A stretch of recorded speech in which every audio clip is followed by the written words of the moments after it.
ఆ కాలంలో భారత ప్రజలు ఎదుర్కొన్నటువంటి ఇబ్బందులను, అసమానతలను తొలగించాలని చెప్పి సమగ్ర అభివృద్ధి, సమానత్వం సాధించాలని చెప్పి డాక్టర్ బిఆర్ అంబేద్కర్ గారు అమలు చేసినటువంటి భారత రాజ్యాంగాన్ని ఇంతవరకు కూడా మనం ఒక బలమైన, గౌరవమైనటువంటి, దైవత్వంతో సంబంధించినటువంటి ఒక గ్రంథంగా మనం భారత రాజ్యాంగాన్ని మనం కలుసుకుంటూ ఉంటాం. అలాంటిది రాజకీయ ప్రయోజనాలు, వాళ్ళకి రాజకీయ ప్రయోజనాలే ముఖ్యంగా ఆలోచన చేసి భారత పార్లమెంటు భవనాన్ని, భారత పార్లమెంటును వాళ్ళు ఒక పావుగా వాడుకొని కాంగ్రెస్ ఎవరైతే ఉన్నారో నాయకులు ఈరోజు అవహేళన చేస్తూ ఉన్నారు మన భారత రాజ్యాంగాన్ని.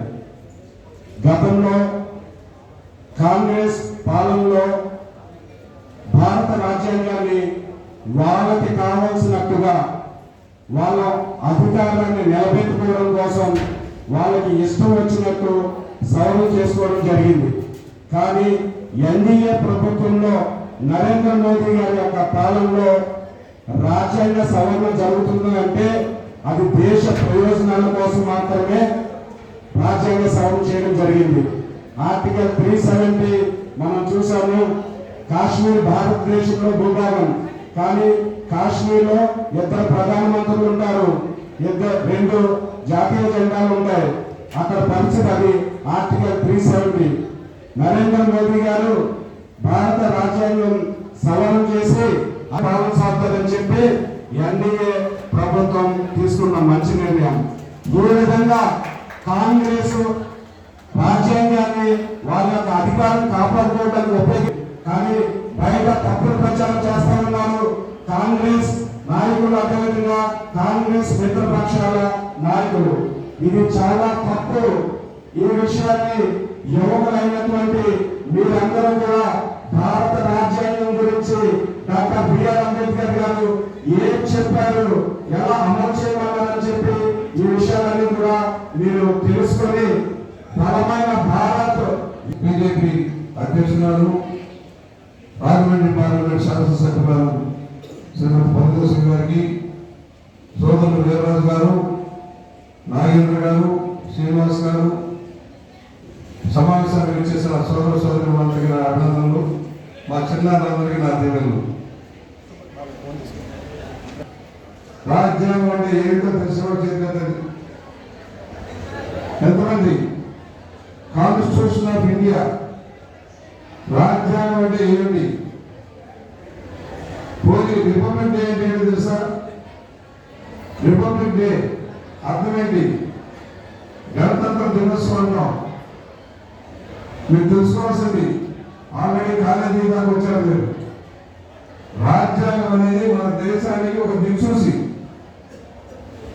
స్వాతంత్రం వచ్చిన తర్వాత దేశంలో కొన్ని చట్టాలను సమీకరించి ప్రజాస్వామ్య మనుగడ కొనసాగించడం కోసం దేశంలోని వివిధ ప్రాంతాలని, వివిధ భాషలని, జాతుల్ని ఐక్యంగా నిలబెట్టడం కోసం మతాలకి, కులాలకి అతీతంగా హక్కులు కల్పించిన మహానుభావుడు అంబేద్కర్ మహాశయుడి సారథ్యంలోని కమిటీ.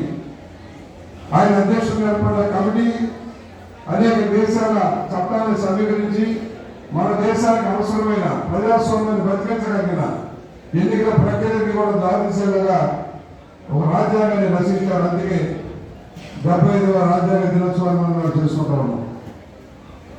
76వ గణతంత్ర దినోత్సవాన్ని కూడా ఘనంగా చేస్తున్నాం. సర్వసత్తాల దేశం, అన్ని అధికారాలు మనమే, స్వపరిపాలన మనమే పరిపాలించుకుంటాం. ఎన్నికైన ప్రజాప్రతినిధులు పార్లమెంటుకో, అసెంబ్లీలకు, లోకల్ బాడీలకు ఎన్నికైన వాళ్ళంతా కూడా ప్రజాస్వామ్యంగా 5 ఏళ్ళకి ఎన్నికల మహిళలు స్వేచ్ఛగా తిరిగే రాజ్యం కావాలి. మహిళలు కూడా అన్ని రంగాల్లో ముందుకు రాగాలి. ఆ రకంగా మనం ముందుకు సాగడం కోసం రాజ్యాంగం నిర్దేశించిన సవినీయంగా మనవి చేస్తూ ఈరోజు నేను ఈ కార్యక్రమాన్ని ఏర్పాటు చేసిన నిర్వాహకులకు అభినందనలు తెలియజేస్తూ, మీ అందరూ దయచేసి రాజ్యాంగం గురించి తెలుసుకోండి, హక్కుల గురించి తెలుసుకోండి. ఆ మధ్యకాలంలో నేను రాజకీయాలు మాట్లాడతాం లేదు, కానీ హక్కులు హరించుకోవాలి. ఎవరు మాట్లాడాలంటే అవసరిస్తూ పోలీస్ స్టేషన్లో కూర్చోబెడతాం. ఏమైపోయింది ఆ ప్రభుత్వాలు? నియంత్రణకు ఆస్కారం లేని రాజ్యాంగం ఇది. మధ్యవర్తి అంబేద్కర్ గారిని నియంత్రణ పోగానే అడ్డుకట్టేసేదాన్ని. ఇష్టారాజ్యంగా రౌడీని చలాయించేదానికో అధికారం ఉండగా దోచుకోవడానికి అవకాశం లేని రాజ్యాంగం మనం. అందువల్ల సంపూర్ణ రాజ్యాంగ హక్కులు మనకి సంప్రదించినాయి. అవి ఉపయోగించుకున్న సరైన మనం చేస్తూ మరోసారి మన బిడ్డలకి దేవుని తెలియజేస్తూ మరోసారి మన సమావేశం అయ్యడానికి మీరు తప్పకుండా కొన్ని అయినా సరే రాజ్యాంగంలో కొన్ని పత్రాలైనా చదువుతారని ఆశిస్తూ సెలవు.